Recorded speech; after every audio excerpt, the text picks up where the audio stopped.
Hey guys, welcome back. BDCKR here. We're back with Season 7, Episode 21 of our weekly Q&A videos. As always, if you're on YouTube right now, you can check out the links in the description to access this on a variety of podcast platforms. But getting straight into the first question. That we teased from last week that we said was coming. That's true, yeah, Ian Connor. So following up with that, Ian Connor says, in one of the previous Q&As, I asked how I should gear an Earth 2 team with Flash, Hawkgirl, and Solomon Grundy. You guys recommended that I go with Killer Frost instead of Hawkgirl. Great recommendation, by the way. And so I checked back in your old video to see what gear I should use, but that video was made in the world before Tantu Totem. I was wondering what gear I should use on them now with Tantu Totem out. Currently, I'm using Ibistic, Razagul Scimitar, and Hyperspeed Suit on Flash, Tantu Totem, Master's Death Cart, and LexCorp chest piece on Grundy. I almost said Gundy. And Astro Harness, 4th World Chest, and 4th World Mace on Killer Frost. Have you been watching NBA games? No. Jeff Gundy is a coach. See, I have no clue. Right. That's just a mistake. He might be a TV personality now, though. And so, anyways, those are the gears. Do you guys have any suggestions on if I should change those gears? Just for reference, my team is Promotion 3 and has no augments. Yeah. I mean, technically his name is Jeff Van Gundy, I think, right? I don't know. I guess you say right, like I'm gonna. I can neither verify. Okay. Yeah. So based on gear loadout, you can make certain sort of assumptions. The obvious one is that Solomon Grundy is the specialist, and I think that works really well because what you're doing is you're leaning into the tag in, which gives you the power from Tantu Totem and Master's Death Card, and it also gives you the chance for triggering Solomon Grundy's passive, which is to shatter a gear. I can't remember what the duration was. I think it might even be for the fight. Like, it's one of the longest gear shattering abilities of the game. And what they call it decaying gears, right? So the damage over time doesn't really matter. It's not enough to make a difference. Yeah. So the only thing I'd have to say about Solomon Grundy, maybe, now I'm seeing so many good questions about teams, I'm feeling more motivation to do more. I mean, we've done a couple recently based on questions. I feel like there's at least 2 more now that we'll do, and we'll get into it later. But all right, so the chess piece, I'm not sure about the value of LexCorp chess piece, and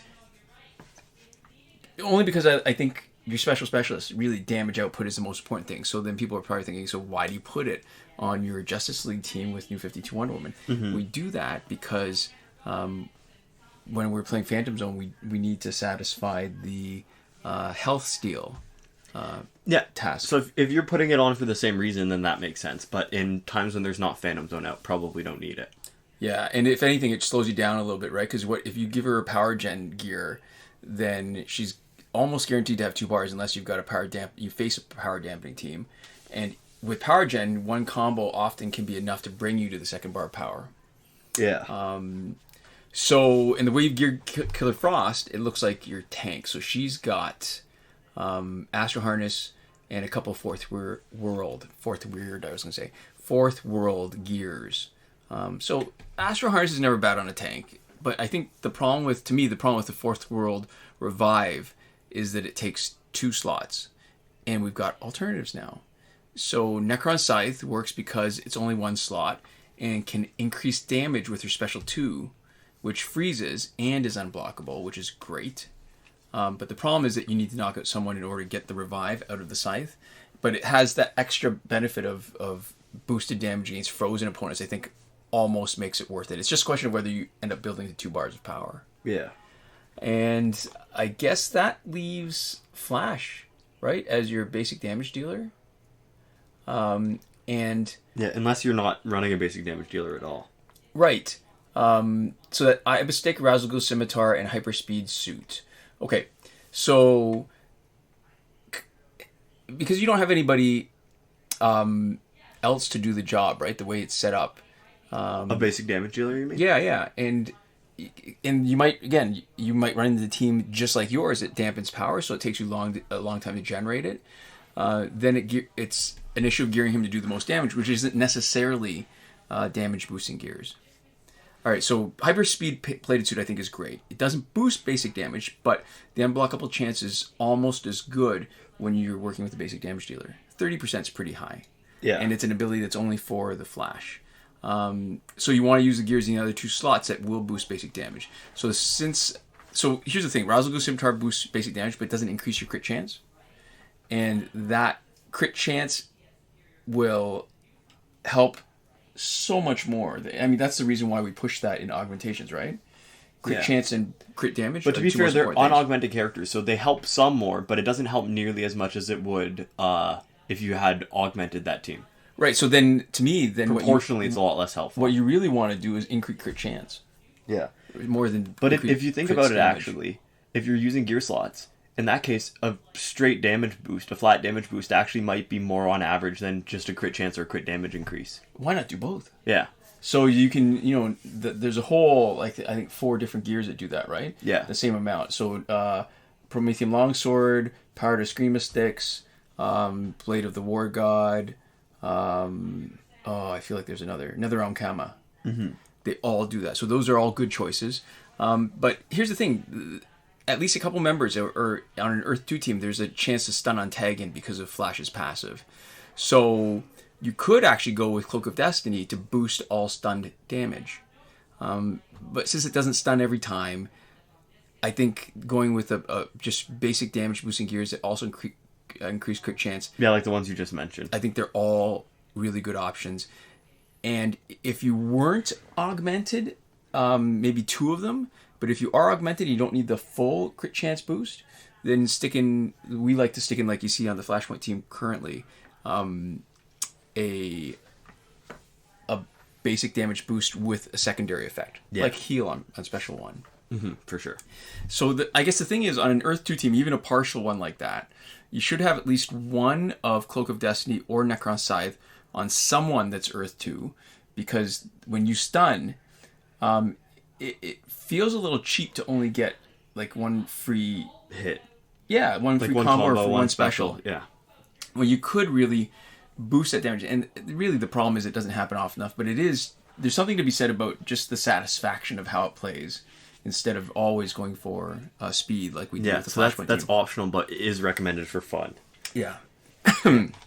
So Daniel O had timestamps again, thank you, but he had in the timestamps a bunch of comments and some questions at the end. So at the end of it, or actually in the middle, he says, you forgot the part of the passive where she has the stun chance at the end of her combo ender. Right, that's true. For Rebirth Jessica Cruz. Right. So we did get a secondary correction on our correction, which is fun. But the main commentary, which is, I checked out a few of Bug Hunter's songs and love his voice. I also have a friend who is an artist, and she views Spotify as strictly a marketing platform. She earns all her money through concerts and sponsorships. For Rebirth Jessica Cruz, I think that unless you have a team of Green Lantern, which can net you max battle points, she's better off on the Rebirth team because that team is significantly weaker without her due to the lack of a really good basic damage dealer. These timestamps were a bit longer because they weren't as many sub points, but at least I got them out within the day. So first off, we can talk about both of them a little bit. I think using Spotify as a marketing tool is something that's really interesting because one thing is that I've heard that from other people. That from other artists, not firsthand, but like just from listening to them talk, and they say that people can't really make their living in the music industry the same way unless you're right at the top, right? Off of like streams, off of the ways that people listen. And it used to be that you didn't have to tour, that touring was an option to make more money, and not the way that you survived. Yeah, and. Yeah, I mean, it would take a lot of time, so it would be making different money because you could be in the studio making... See, this is why it's sad to me because, sure, there's lots of artists that do concerts and have merch and do whatever, right? Yeah. But 2 of my favorite bands were studio bands, meaning that they basically... They released music and they sold enough records to make their money. To make more music. So I believe, I should look this up because I keep on going with this as though it were true, but I'm not 100% sure. The Alan Parsons Project was a studio band, and I'm pretty sure Toto was also a studio band. Where would we be without Africa?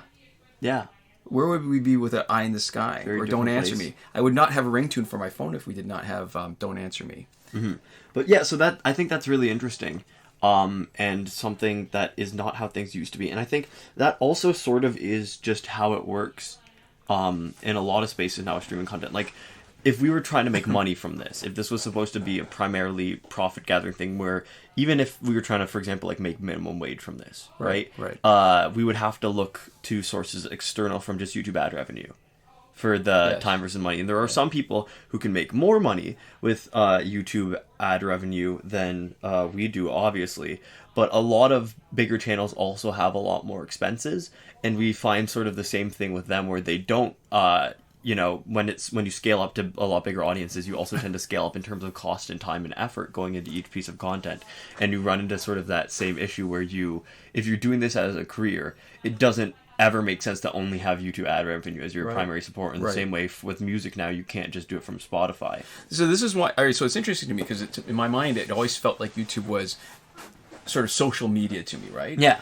And it was funny that we could make any money from it at all. And that's, I think, what the difference is because YouTube is a new thing, which has, from the start, been something that at first you couldn't make money from, and then was always sort of, here's this small amount of money, and if you're trying to do this as a job, you probably need supplemental, like sponsors, revenue sources, like sponsors and stuff. Merch, whatever. Yeah. And the difference with music is that it is something that's been around much longer and used to have a different landscape, which has slowly shifted, right? Because YouTube started out worse than where we are now.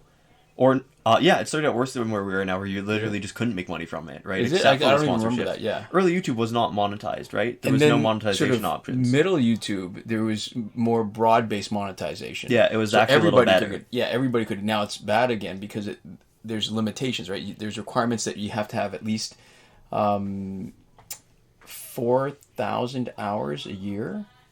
I don't remember the specific number. And 1,000 subscribers minimum. Yeah. So, but all that's just to say that it's interesting, and it seems like a lot of stuff is sort of moving in approximately that direction. And it sort of is similar to our experience with YouTube, but sort of not, because we go into it with, very different sort of expectations, I think. Yeah. When you're looking at Spotify as we talked about this before, right? But Spotify is a paid platform and stuff. I think a lot of the people who are listening to music haven't felt the shift, right? And aren't maybe aware of it in the same way that the artists are. Because the way consume it feels the same. It's basically they're listening to radio stations where they get to curate the kind of music they listen to. It's just like on demand, right? And on demand television didn't change the nature of television monetization, but then Netflix did, I guess. So that's, streaming really sort of mixes stuff up at every level. Yeah, I guess so. It's sort of which pocket. To me, it feels like Netflix has changed it less because in a lot of ways it's just like a new cable channel. But it's different. It changes the way that people watch stuff with binging. Oh right? Yeah, that's true. So from the viewer perspective, consumers, and then everybody's making a stream platform. So Netflix obviously did change it because now everybody wants one, like Disney and NBC and right. You got Crave and you got Quibi, which is on your phone for some reason. Right. Quibi is really weird and not very good, by the way. Oh, is it? No, fine. okay. I don't even have enough time to watch. Like, my problem is I don't watch enough. There's just so many shows that I think I want to, and so many books I want to read. This is fun. Let's do a quick diversion on Quibi then, because nobody knew what Quibi was really, and it had a ton of support. So there's like a bunch of. What's Quibi stand for? Like, what is it? Where's that name from? It's like a quick bite. Oh, QUIBI, Quibi. Okay. And so it had a huge amount of like money poured into it. And by who?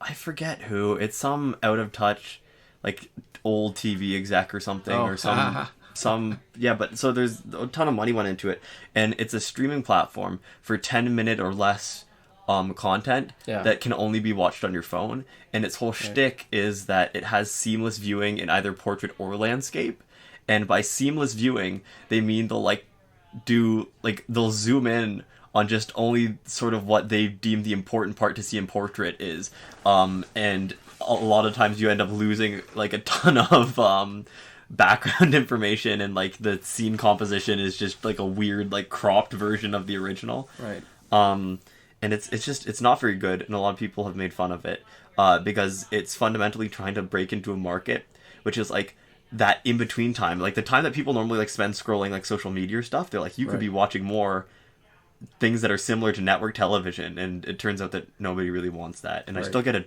ton of ads for Quibi all the time, but I don't think I know anybody who actually like enjoys anything on Quibi or like subscribes to it. I don't know. We'll see if I can't imagine that's going to last very much longer. But anyway, so that's the sort of content side of the comment.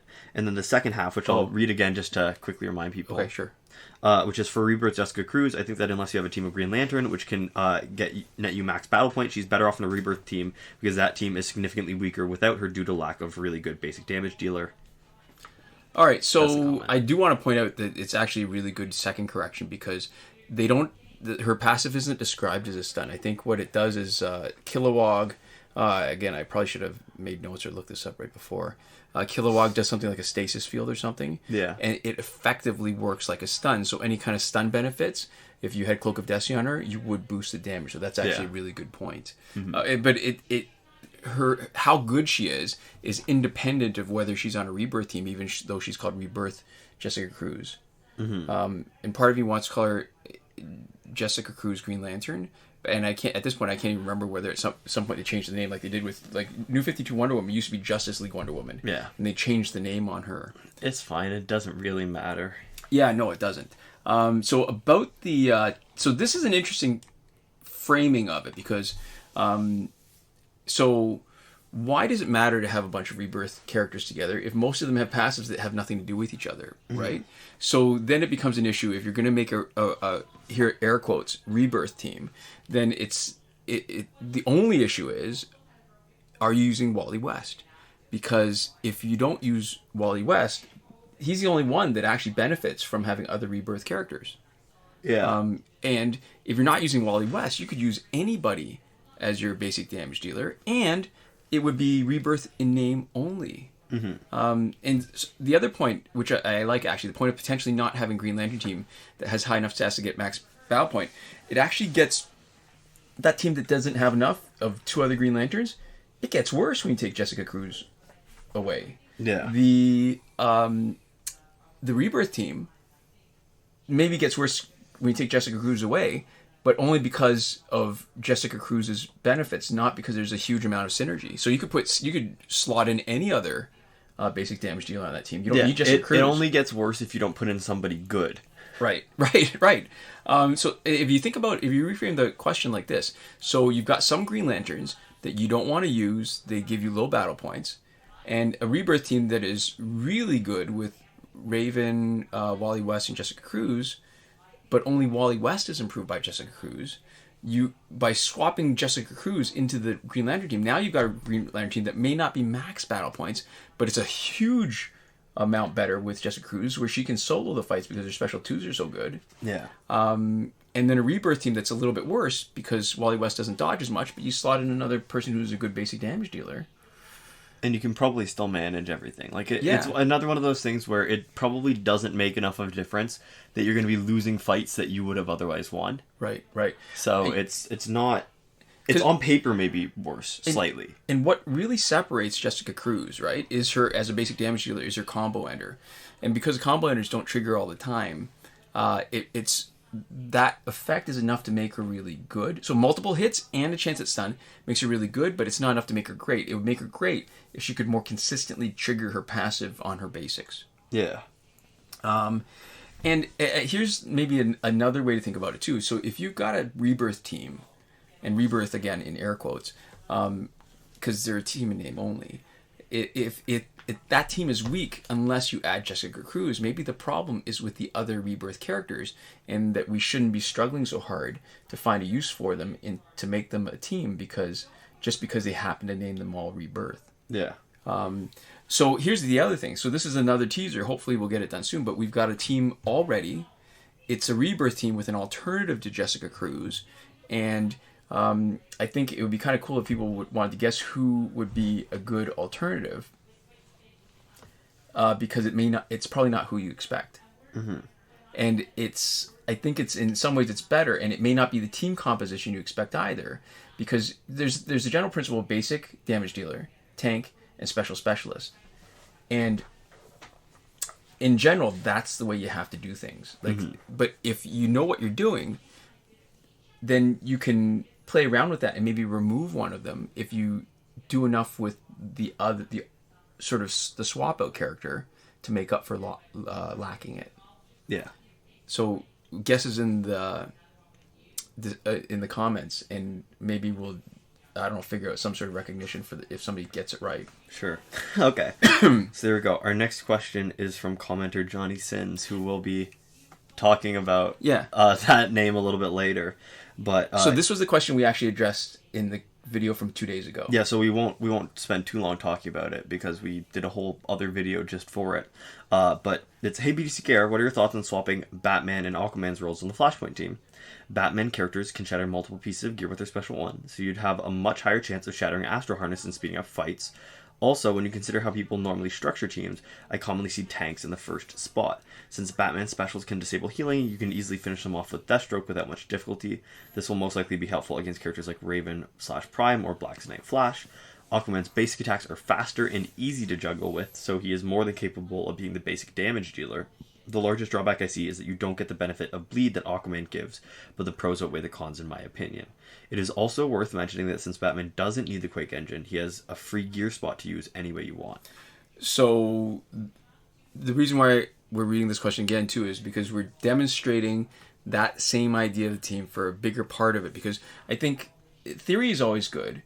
Whether it shows up enough in real life, and that's funny, real life, in real game situations. Yeah.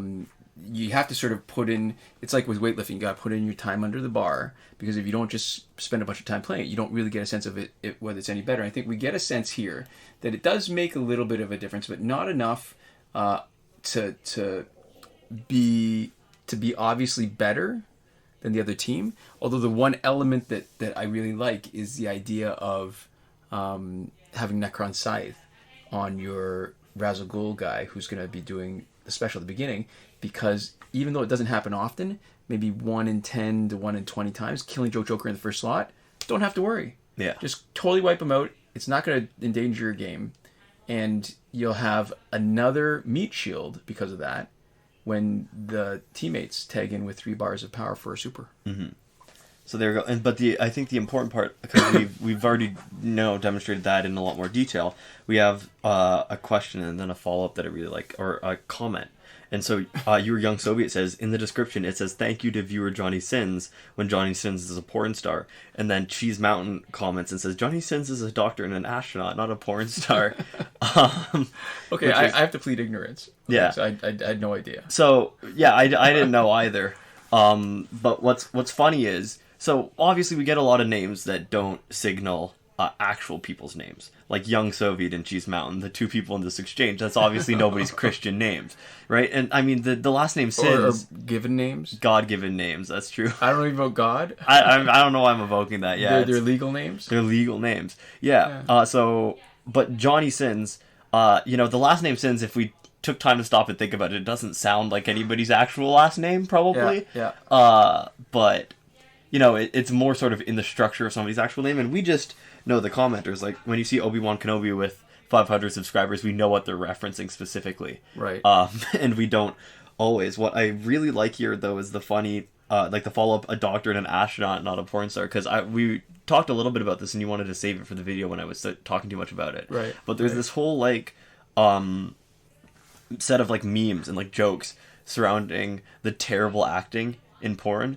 And so there's people who will take, out of context clips from just, the acting parts right. That don't involve any nudity and, post them on YouTube or stuff like that, right? And you can sort of, you can tell by, the shot composition and the way that it's being set up that it's, it's not some sort of, blockbuster, right? There's no, they're not really putting a lot of work into the camera angles, but there's one that's really spectacular. Where there's a dude it's either good or bad, funny, okay. Really funny. Right. It's hard to say whether it's good or bad. I don't think the title is good or bad really are applicable in the situation where there's a woman who's pretending to be a lifeguard who shows up in this dude's bath and he says, you need to get out of the bath, there are sharks. You need to get out of the water, there are sharks. And he goes, I'm in a bathtub. And there's just such genuine confusion in his voice. His acting is actually surprisingly good at selling his confusion, because she's saying something clearly ridiculous, and I don't think, I know I certainly wouldn't be able to deliver that line with a straight face, right? With that kind of conviction. So the fact, I'm saying for her, it's poor acting, but I don't think I could do that in the first place. And when your job is sex work, you're not you're an actor in a different way, right? You're a performer more than you are an actor, so I don't think it's really fair to judge these people on right. It's like judging an actor who's pretending to be a singer or who's pretending to be an athlete. the standards are not quite the Yeah, same. you're not like, well, that muscle definition is not how an athlete's muscles would be defined. That's somebody who's just building their muscles to look good when they take their shirt off. And it's like, well, yeah, because, Right. they're just pretending to be an athlete. It's like John Goodman playing Babe Ruth. That was not dumb. I mean, I'm sure he's a fine actor. Remember that at all. Well, he was not. He did not look like a good baseball player. Yeah, so there's just stuff like that, and so I think that specific subculture of sort of poking fun at the situations and the acting and stuff surrounding it is a really fun time. I think it's really entertaining. Okay, so I totally like off topic. What it made me think of was when you find really, really talented people. A Star is Born. Yeah. So Lady Gaga, great singer. She's a pretty impressive actress too. And Bradley Cooper, good actor. He was pretty good singing his own songs. That's really impressive. Those are really talented people. When they're like multi. There's a word for it, right? Like multi. Baseball player, they call it 5-tool. Oh, like a something threat. Yeah. Like a double threat. Yeah. Double. That sounds great. Double threat. Okay. Yeah. I don't know how we got there, but it just made me think of that. So there's some people that are just really, really talented. Yeah, that's true, and I'm sure there are some sex workers who are also great actors, but, so, I'm sure that's not the people they're primarily selecting for. But what's interesting to me is how often people do porn actually get into mainstream acting, but it doesn't happen much the other way. I guess because it makes sense, right? Because, like, porn is something that I think a lot of people... I know there's like that whole like discussion around it, right? Where there's on one side you're talking about the sort of positivity and people's right to choose what to do with their bodies, right? And not restricting that. And then on the other side, there's a lot of discussion about how a lot of it is exploitative and coercive. So it doesn't inherently have to be, right? But just sort of in the society that we live in, the reason why a lot of people do it is need for money, right? And that inherently adds a coercive element to it. And even within that, there's a lot of like mismanagement and like poor treatment of especially the woman in it and all that stuff. It's hard to sort of, but for the reasons that it can be very exploitative and the current industry, even where it doesn't have to be, it often is very bad for the people involved. It makes sense that if you're in something that is probably making more money, that is something that is easier to like talk to like family and friends and stuff about, it's easier to sort of put your public brand on it, right? It makes sense that that the other direction is probably not nearly as desirable for most people. It's true. Yeah. There we go. Our next question. So thank you, Johnny Sins. Thanks, Johnny Sins. I guess probably not the real one. Probably just somebody who picked his name, but it's fine. Yeah. So our next question comes from Steelier, and they say I don't know if that's how it's Steelier. It's Steelier Dan. Anyways, they say, hey guys, I got a question. I got a few elected 7s, I'm sure elite 7s, and some okay gear like LexCorp, Fourth World, and Suicide Squad. Should I try and make an effective team with the gear and cards I have, or unlock and go for a team that's already been designed? Alright, so this is an interesting question from a couple ways, right? Because gears and characters both have naming conventions and sort of enhanced abilities that make you want to put them together or make you more likely to. We just had the discussion about the Earth 2 team and the Rebirth team. Yeah. And there's teams that have inherent baked-in synergy, where it's not just that they happen to work well together, it's that other characters with this name do this. Yeah. Yeah, but so I feel like saying nothing has already been designed, but it's not entirely true. There's very few teams that have already been designed. Yeah. But the problem is the design teams, the closest to really designed teams are we used to have with team packs, right? That used to cost power credits and now cost money. But if we only relied on teams that we'd already seen, we probably wouldn't have played most of our teams. Because there's no BDCKR team with the Pickle Suit Doomsday and Elseworld Flash and Raging Green Lantern. Mm-hmm. The Earth 2 team... Yeah, despite all of our emails to Warner Brothers, they didn't make that a pack and cut us in on the profits. The Earth 2 team, you'd be tempted to, because of the synergistic abilities, you'd be tempted to put all Earth 2 characters on it. But as was illustrated earlier, swapping out Hawkgirl for Killer Frost is actually even better, because you completely kill power generation. So that's actually a really cool team. And what else? Oh, you wouldn't be seeing some of the other teams that I'm trying to think back, but we've done so many different things that weren't necessarily, that shouldn't have been obvious based on either the names, like, for example, Rebirth, or, even the New 52 stuff, right? Yeah. We started off with New 52 Superman, New 52 Wonder Woman, and stuck in an Aquaman, I think, or maybe it was Batman at the time. But that team, that Justice League team we've got, is actually better for having Flashpoint, Injustice 2, and New 52 at the same time. Yeah. Unless they're really, really sort of strongly almost required to go together to get their full effects, like Red Sun team. Especially the original Red Sun team. Right. Is really, really great when there's all of them. And you lose a huge amount of value for every member that you remove. Right. And unless it's like that, where they're all adding to each other, and each person's effect is something that adds significant value to gameplay, then a lot of the times you're going to be able to find somebody just as good or better, that's not designed. That's sort of unintentional. And the related point about the gears, so there's gear sets, right? There's a Fourth World gear set, LexCorp, League of Assassins, Suicide Squad. I gotta say, I never want to put all three of each set on one character. Yeah. Even though you get an extra ability for each one, from 2 you get an extra ability, 3 you get 2 extra abilities. It's not worth it. There's just not enough there. And the best example is League of Assassins knives. I never put a League of Assassins set on anybody, but the knives are just so much better than anything else there. Mm-hmm. I never want to use the already been designed set. Yeah. So there we go. Yeah. I think that's I guess to answer your question then, what we're really saying is already been designed, maybe not. If you're talking purely about just a team that you've seen other people use that looks cool, that looks attainable, you can always work towards that, but it's probably more fun to start thinking about what teams you want to see based off of what you have, and then sort of adapting on the fly and finding your teams based off of who you're getting in gold packs. Or challenge packs or whatever you're getting. That's a clue for the Rebirth team. So there we go. Our next question comes from Andrew Flex, and they say, how can one spot a hacker? Because shouldn't it be impossible to have 3 Elite 7 metal characters on a multiplayer team? Yeah, so our word choice really matters here, right? Yeah. Impossible. It's possible versus likely. The likely, and what do you call a hacker? Is a hacker somebody who cheats?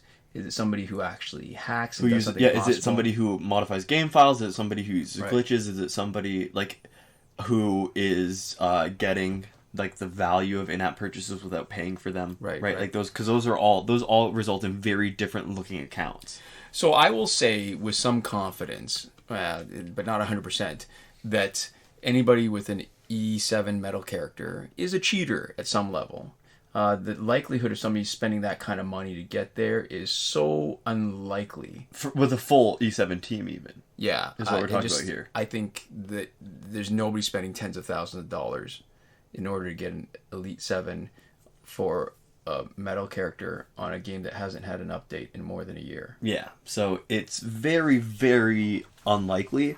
There are other explanations, but they're probably hacking. And one of the cool things is that when you run into a situation like that, the real job of reporting somebody is not to get the person in trouble because you don't like what's going on with their account. What it is when you report somebody, what you're saying is, I have good reason to believe that this person is not legitimate. Yep. Or, you've got, for whatever reason you do it, the whole point of sending in a ticket is for them to follow up for you. Right? So, you can say with relative confidence that the person is a hacker, but at the end of the day, you've played the match against them. Unless you keep seeing them over and over again, there's not going to be a lot of other effects. Right. If you care about them being removed, if they're hacking, it really, as soon as you do the report, it falls on to whatever the team is, who's following up on that. One thing that's interesting, so I've been playing a lot of Valorant recently.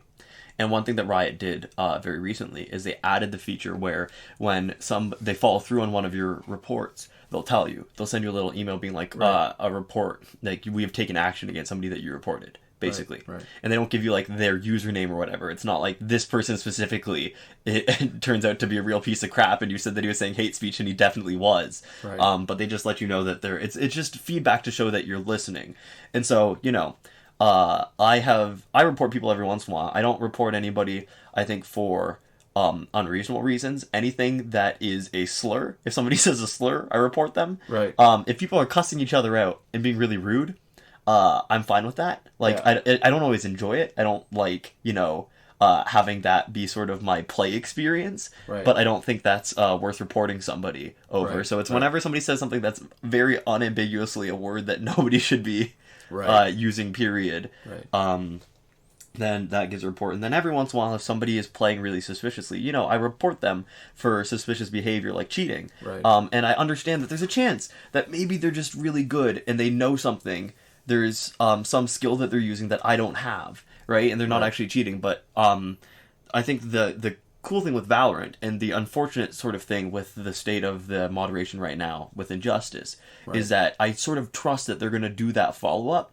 Right. And you whatever, don't trust it and whatever the Injustice, legwork is, and they're gonna figure out if somebody's cheating or not, and they're not just gonna like ban somebody because a couple of people who thought that they were fighting somebody who was too good said, I don't like how they're playing, right? And then reported them. And so I think the issue is normally I think it's a little less important to say definitively if somebody's a hacker. Because you can just, you know, if you want to, just go through the process of reporting them and then that's that. But now it's a little harder because you really don't have anything except for the ability to confidently call them out sort of personally. You don't really have any expectation of like recourse if they are a hacker. Right. Yeah. We're running out of time, but there's some stuff at the end I want to get to, so maybe we'll do this next one really quick too, just so that we answer it. Okay, yeah. So D&D Lord 005 says, I have been saving. Am I better off getting the gold booster pack or waiting a little bit longer and getting the challenge pack? So the answer used to be easier. It used to be a different answer. When there was a discount gold pack that wasn't cash, that made the most sense. It used to be 75,000. You could buy it once a day. Same gold pack as everything else. That was clearly the better deal because at 75k, that you get 2 gold characters for the equivalent of 1 challenge character. Yeah.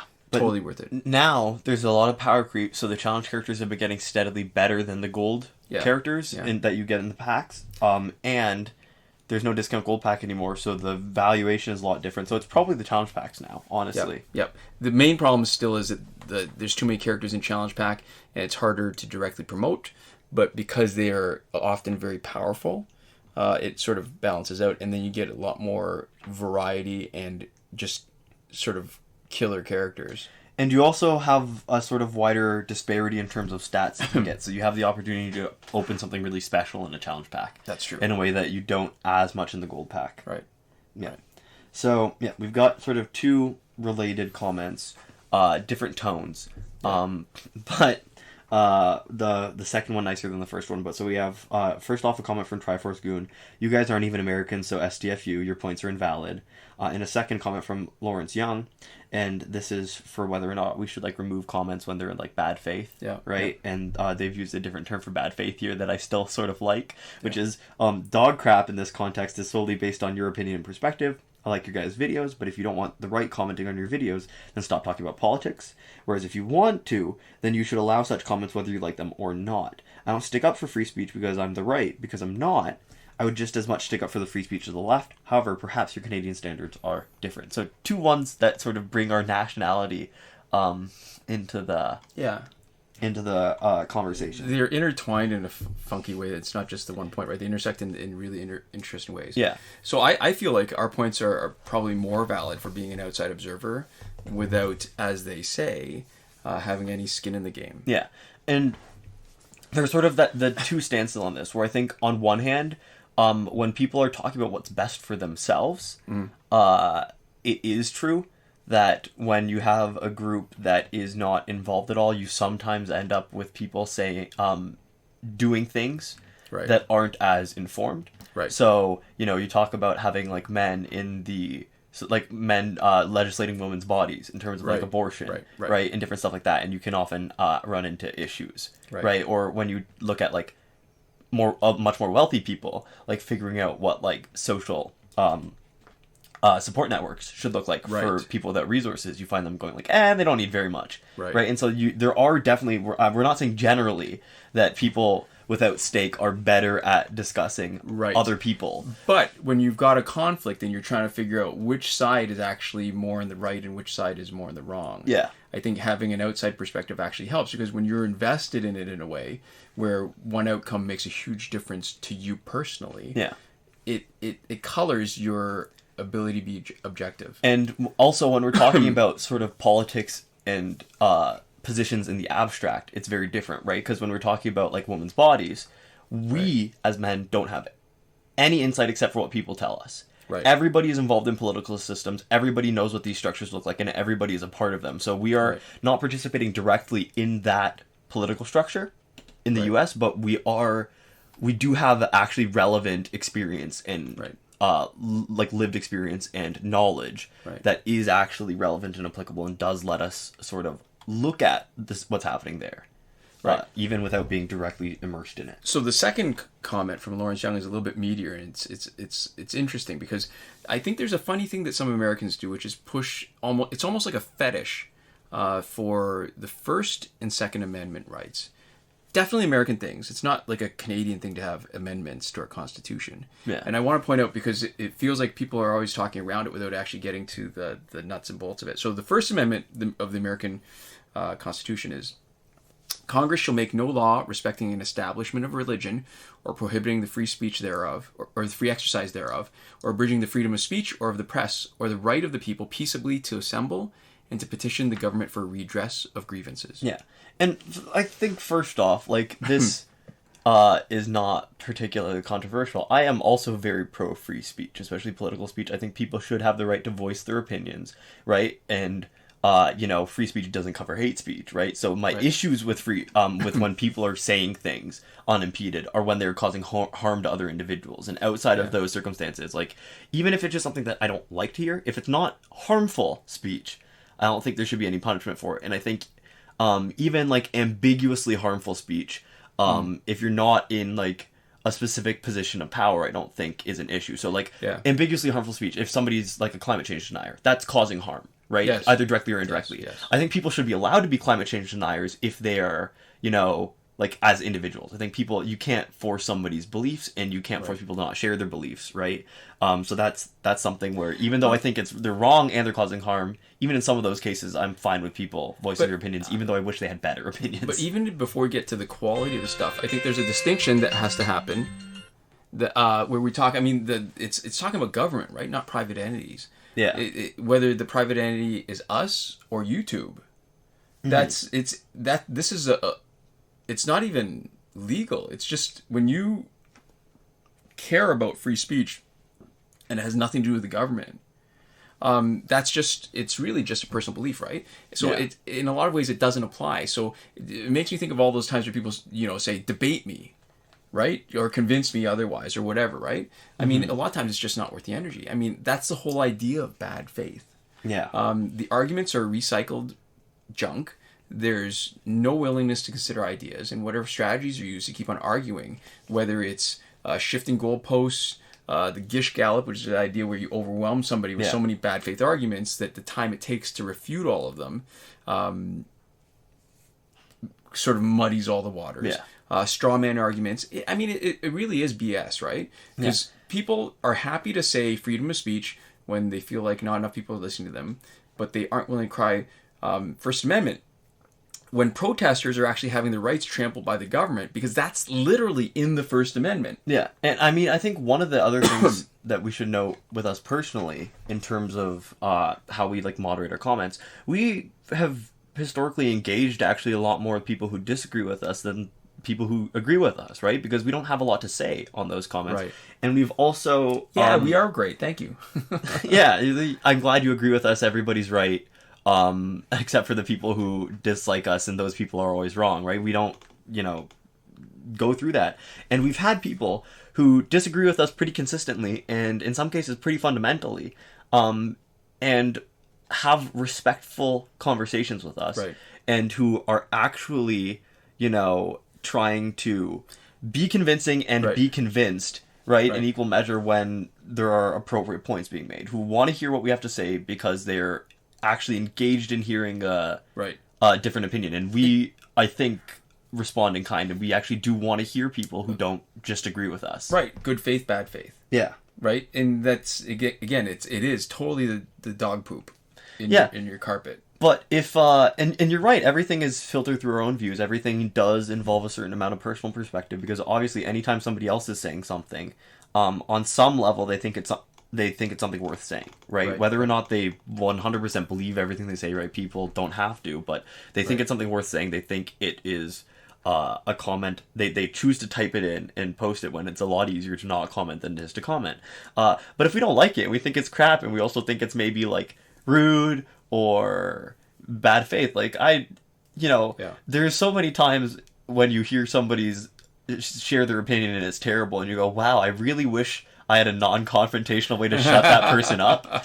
And the great thing about it is, if they're commenting on one of our YouTube videos, we do have a really non-confrontational way to shut that person up, which is just say, we're deleting your comment. And I don't, again, it's like the same thing with like my reports in Valorant, where I actually haven't like deleted anybody's comment that's not like, saying a slur or something, right? And we were sort of thinking out loud when we were talking about the prospect of it. I don't think, at least me personally, I don't know about you, I've never deleted anybody's comment that was just like, here's an opinion that I disagree with, right? That wasn't actually sort of moving into potentially damaging or hateful. But sometimes I want to. Sometimes I'm like, wow, this is dumb, and I feel like I don't want to just leave this up without responding to it. Because I feel dumber for having read it. Yeah. I'm like, I don't want to leave this up without responding to it, but I also don't want to spend any energy responding to it because it doesn't seem worth it. And so in those cases, I've never like actually clicked the button, but I'm like, wow, this is sort of why the option to delete other people's comments is here. It feels like this is one of those situations where it would be a lot of fun for me. So now here's the thing: we're running low on footage. I guess we'll decide after if we run way over, we can just add some other gameplay footage, or whether we're gonna try to cut it short. The point I want to make related to that Second Amendment is very much related, which is the Second Amendment is a well-regulated militia being necessary to the security of a free state. The right of the people to keep and bear arms shall not be infringed. Everybody ignores the well-regulated militia part, but the point I wanted to make, the short point I wanted to make about this was the NRA, I think National Rifle Association, is currently the biggest pusher of the Second Amendment to not have any kind of gun control. And I read this interesting article on History.com, and the title sort of gives it away. The NRA supported gun control when the Black Panthers had the weapons. I actually knew about this. I had heard about this already. Yeah. So it's just very interesting, all the details and how it started in California. And the part that I'm actually learning so much about, which is kind of cool, is all the other stuff that Black Panthers did besides just scaring white people with guns. Yeah. And it's amazing, like, just that so much of... Like how much social support they did, how much, like... Yes. Also, how much better their social support network was than a lot of the stuff that the U.S. government was doing at the time and, like, now. Yeah. So those 2 points taken together about the First and Second Amendment, I mean, you could call it hypocrisy, which is right, it's correct, but it's sort of missing something. And to me, that's sort of the perfect example of bad faith, right? Where people pretend they're talking about something like it's the important thing, but it isn't really. And it's most obvious when people are inconsistent and hypocritical with their beliefs and argue different sides of what, to me, is obviously the same point. But it all only depends on what's happening, right? Yeah. And I feel like we always need to be clear when we're talking about politics, but extra clear with this comment. We're not talking about the commenters here at all, because they haven't cued their political beliefs at all. We're using this as a discussion, but we're really not we're not saying anything about the people who were initially commenting. I mean, the first person told us to stop talking. I have a guess at where their political beliefs lie, but they haven't signaled that at all. They've just told us to shut up, and people have told that to us in entirely apolitical ways before. Right. And the second commenter also very specifically, mentioned what groups they were and weren't in. It was just that sort of mention of free speech that we're using as a jumping off point. I'm not sure I entirely buy that every time I see that, but I will start with the point that we'll take it on faith that they're... I'm totally willing to, especially for the second commenter, assume total good faith, because they like our videos. They're just saying, comment, I would let Right. everything fly, which, depending on the space, right? I think in some spaces, even when they are moderated, it makes sense. And we basically are that now. We don't really delete comments anyways. So, I mean, for some people's freedom of speech is about freedom of speech. I think for a lot of people that say it, it's not about freedom of speech or the First Amendment. It's about having a platform to reach a large enough audience to say what they want to say. So when you see people really making big complaints, a lot of people, cancel culture and whatever, right? These are people who actually would not be losing a platform for saying stuff, who are complaining. The people who really are at risk are more marginalized. So, I mean, here's the thing. The underlying issue is about propagating very, very specific ideas, right? And the whole, I don't agree with what you say, but will defend your right to say it, it's an interesting idea, but it has nothing to do with the First Amendment. And it's really just a principle. It's a stand that you take that is held by some people. And I'd like to think that it's actually a very small group of people, because most people who are saying that vocally are really have a perspective that they are more personally attached to. So it's, you know what it is? The best example is somebody who's just going to post a comment that says Trump 2020 in response to our weekly recap video. Yeah. So that is very much closer to a puppy pooping on your carpet than it is any kind of attempt to have a conversation. Right? So if you want to do that, listen, comment on one of our opinion videos.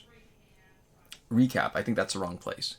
Right? Puppy poop belongs outside, not inside. Yeah, I'm not entirely sure I'm following you. The way listen, here. Like there's comments. Context makes a comment makes it worse. Yeah, and context can make allowances. So if they'd said it in one of our videos where we were saying, "Oh yeah, Biden 2020," which I'm not. Which we've never said in any of our videos. Well, I have now. Then you comment Trump 2020. That makes sense. You do it on a recap video where we're talking about what's happening in justice. That's a bit of poop. There would be so much that we could say about Joe Biden. Yeah, I just don't even want to talk about it. He's problematic too. So it's not our fault that the Americans have left themselves with such poor choices. He doesn't seem very good as an option. Let's just say. Yeah. So, and if you do that, say something substantive and meaningful. I mean, an election slogan is not it. But if you want to say something crap, do it on your own platform.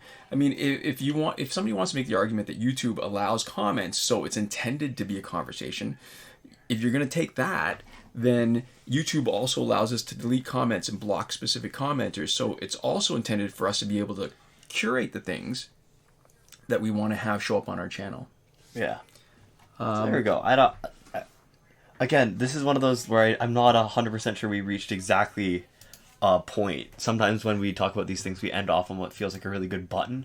But I guess the end of my main takeaway is that there are some people who I think it would be really fun to delete their comments, and I haven't yet, but I'm leaving that option open for myself. Well, the good thing is we're both administrators on the channel, so I imagine it would give me a little sort of boost of joy to delete a stupid comment that I didn't want to read anymore. You know what there really should be? There should be a way to hide comments, and so it looks like you're deleting it, and then a chance to bring it back later if you just feel like I would do that more often if I felt like we could bring it back. Yeah, that's true. That's a good point. So there we go. And that is the end of our video this week.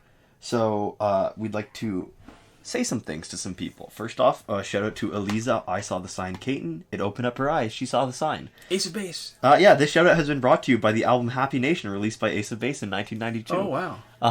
Yeah, there we go. Okay. We'd also like to give a huge thank you to everybody who supports us on Patreon.